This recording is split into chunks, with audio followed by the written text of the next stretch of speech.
Maka tidak ada orang yang dalam dirinya tidak ada sifat baiknya sama sekali.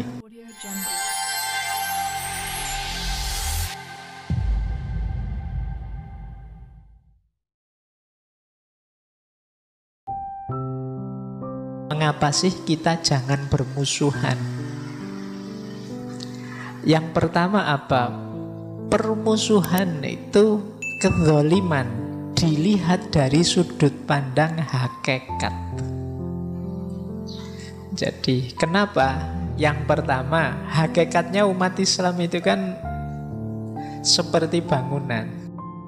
Kalau kita memusuhi sesama Muslim, itu seperti kita sedang meruntuhkan bangunan. Itu hakikat yang pertama. Hakikat yang kedua, ketika kita memusuhi seseorang, itu kita pasti zalim. Kenapa? Kita musuhi dia secara utuh hanya dengan alasan mungkin salah satu sifatnya, salah satu perbuatannya yang menurut kita buruk. Kita melupakan bahwa paket komplit orang ini mungkin tidak semuanya buruk. Mungkin kita tidak suka sifat dia yang cerewet misalnya. Kalau ngomong tidak bisa kontrol. Dan kita tidak musuhi dia sepenuhnya karena kalau ngomong tidak bisa kontrol ini. Kita lupa mungkin dia punya 10-20 sifat baik yang lain. Ini yang katanya Syekh Said Nursi yang disebut berarti kita zalim pada dia. Maka memusuhi orang itu kezaliman secara hakikat.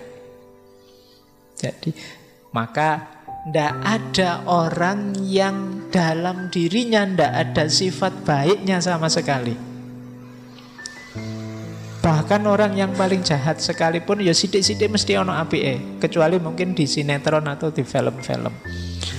Karena neng sinetron itu kan ada orang jahat itu dibikin jahat sak jahat-jahatnya.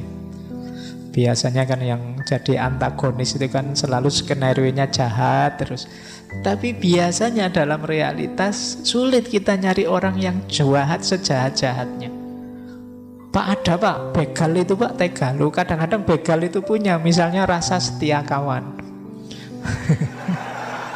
Loh itu kan sifat baik. Wah kalau sama temennya solider dia. Kita tidak memperhatikan itu. Nah ada kan, jadi maksudnya begini loh, tidak ada orang itu yang 100% dalam dirinya keburukan. Minimal dia sayang dengan dirinya, ingin membuat enak, membuat nyaman dirinya. Itu kan juga kebaikan. Mungkin 99% dia buruk, tapi kan masih ada 1% yang baik. Dia tidak pengen bunuh diri saja, itu kan sudah baik. Loh, jadi tidak ada orang itu yang 100% buruk. Maka memusuhi orang, kalau kita musuhi dirinya secara totalitas, ada satu bagian kebaikan yang kita lupakan dari dirinya. Apakah itu juga akan kita musuhi? Wong tadi kita maunya kita musuhi total, berarti kan semuanya kita musuhi. Berarti kebaikannya juga mau kita musuhi kah? Lu kan saya tidak tahu pak, dia punya banyak kebaikan. Makanya jangan dihakimi sebelum engkau tahu. Jangan dijudge sebelum engkau ngerti. Ini yang dimaksud oleh Syekh Said Nursi, bahwa permusuhan itu kezaliman. Kita memusuhi siapapun, sebenarnya kita sedang berbuat zalim. Kubu manapun.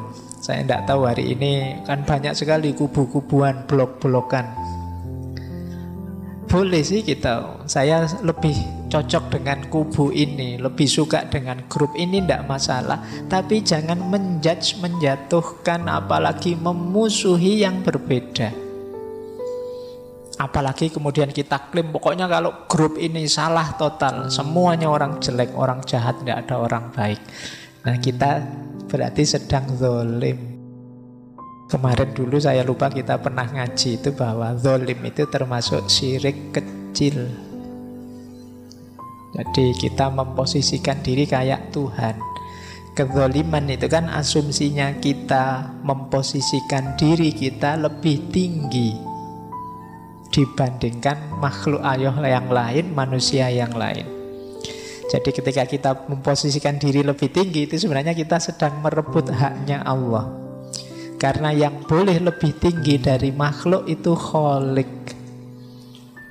Nah, maka orang zalim itu kan dalam struktur yang zalim itu ada yang menindas, ada yang ditindas. Berarti tauhidnya belum beres. Padahal di atas makhluk itu Khalik, dan kita memposisikan diri di atas orang lain, manusia yang lain. Ini kan berarti kita sedang zalim.